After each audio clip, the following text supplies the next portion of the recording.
Voilà, je crois que Bertrand, tu nous as assez édifié justement. On a ratissé le continent africain.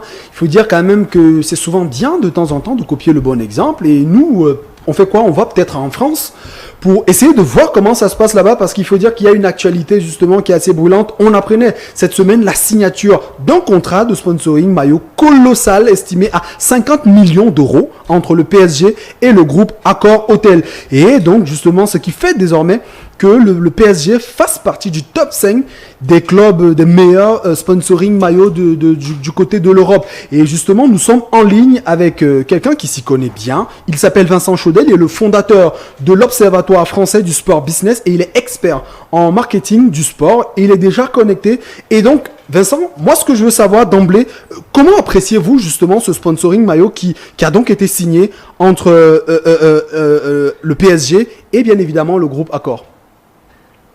Le contrat de sponsoring entre le groupe Accor et le PSG permet au club qui est déjà dans le top 5 des plus grands clubs d'un point de vue économique de rejoindre le club des top 5 sponsors avec un contrat de plus de 50 millions d'euros. Donc voilà, c'est la confirmation que le PSG est désormais dans ce club fermé ou très sélect des top clubs mondiaux. Ce que je veux savoir justement, Vincent, qu'est-ce qui Le peut contrat de justifier sponsoring l'intérêt du entre PSG le pour le groupe groupe, Accor et le enfin, qu'est-ce qui peut PSG justifier permet au l'intérêt club du groupe qui est Accor déjà dans le pour le PSG, top qui 5 est des plus déjà, il grands faut dire quand clubs même, d'un point battait de déjà vue pavillon Qatari. économique de rejoindre le groupe Accor. C'est un groupe mondial qui a des hôtels partout dans le monde et ce qu'il vient chercher dans un sponsoring avec un club comme le PSG, c'est une exposition mondiale.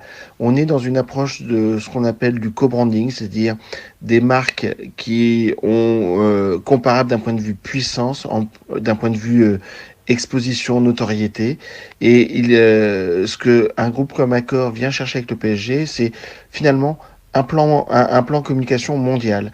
Et c'est la force du football, c'est de pouvoir exposer des marques dans le monde entier.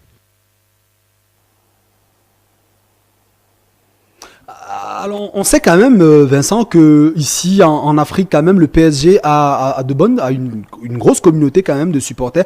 Est-ce que cela pourra avoir un impact justement sur la notoriété du groupe Accor sur le continent africain? Historiquement, un club comme l'Olympique de Marseille a une relation avec l'Afrique très forte. Il est clair que le PSG doit travailler le territoire africain, la zone géographique africaine. Le groupe Accor a des hôtels un peu partout en Afrique et ça devrait l'aider. Donc il y a un intérêt à la fois pour le PSG pour avoir des relais matériels physiques en Afrique, mais aussi pour le groupe Accor qui va pouvoir utiliser ce partenariat-là pour créer du lien et de l'animation dans pour ses clients fidèles. Et ces clients fidèles, certains vont en Afrique, certains viennent d'Afrique. Alors, Vincent, je veux savoir, quel est le conseil justement que tu pourrais donner aux clubs africains pour davantage attirer justement à l'image du PSG des multinationales et peut-être rendre justement les championnats africains bankable? Un conseil pour les clubs africains, c'est pas toujours facile et il faudrait pas se mettre en position de donneur de leçons, mais ce qui est intéressant dans le partenariat Accor-PSG, c'est Paris est une des villes les plus importantes d'un point de vue tourisme au niveau mondial. Quand on parle de tourisme, on parle d'hôtels. La France est un fleuron, l'industrie du tourisme est un des fleurons de l'industrie française. Eh bien, le groupe Accor en est un ambassadeur avec ses hôtels. Et il y a une cohérence, un lien entre le partenariat de l'hôtellerie à la française avec le groupe Accor et avec une ville comme Paris et son club de football. On voit cette logique-là. Pour les grands clubs africains, il faut travailler ce genre de logique également. Il y a des industries particulières, il y a des savoir-faire particuliers, il y a des réputations mondiales en Afrique. Eh bien, il faut que les clubs africains s'en fassent l'écho, s'en fassent les ambassadeurs et réciproquement. Donc, il faut trouver ce lien-là. Ce lien, il peut se faire aussi dans le football. Les clubs de football peuvent être le lien entre le pays, la ville et puis la diaspora. Et ça peut passer aussi par les réseaux sociaux. Il y a ce genre de réflexion à mener.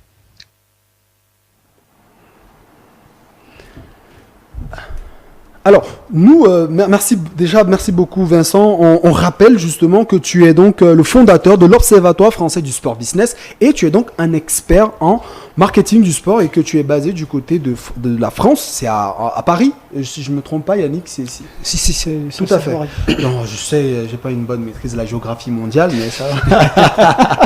Alors vraiment merci beaucoup Vincent, j'espère qu'on t'aura très bientôt dans le cadre justement de cette émission Sport Business Squad. Alors moi les gars, justement à la suite de ce que disait tout à l'heure Vincent, quels sont selon vous les atouts des équipes africaines justement en vue de pouvoir se vendre et attirer justement ce type de sponsors?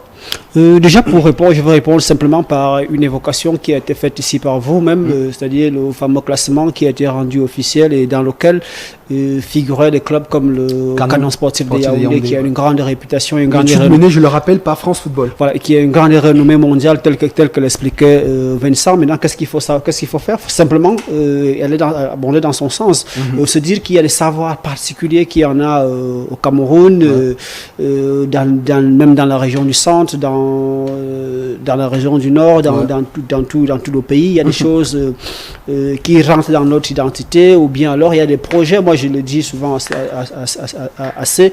Je pense qu'aujourd'hui, l'État a un pouvoir financier énorme. Je pense qu'il a besoin justement des drivers pour accompagner cela. Donc, l'une des logiques qui peut être, je ne sais pas ce qui interdit au gouvernement africain de s'ériger en sponsor sur des projets qui sont d'un intérêt national ou bien international. Je pense que quand on veut lever des fonds, on doit avoir des logiques. Il y a quelque chose qui m'a passionné justement dans la ville comme Douala.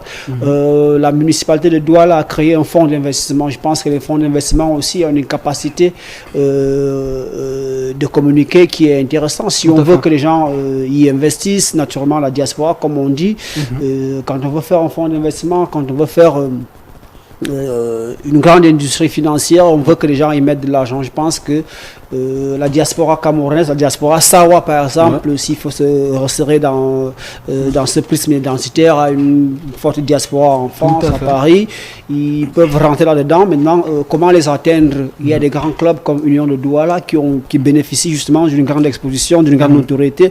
Donc je pense que des modèles comme à l'image d'Accor et Paris Saint-Germain peuvent vraiment trouver du sens pour nos clubs africains. J'ai parlé Canon, j'ai parlé Tonnerre, j'ai parlé Coton Sport de Garoua, dans le Grand Nord, avec tout ce que le Grand Nord peut avoir comme savoir-faire dans l'artisanat, dans l'industrie laitière, dans l'agriculture. Il y a ceux des cotons, je pense qu'il y a une cohérence et il y a justement des projets comme cela.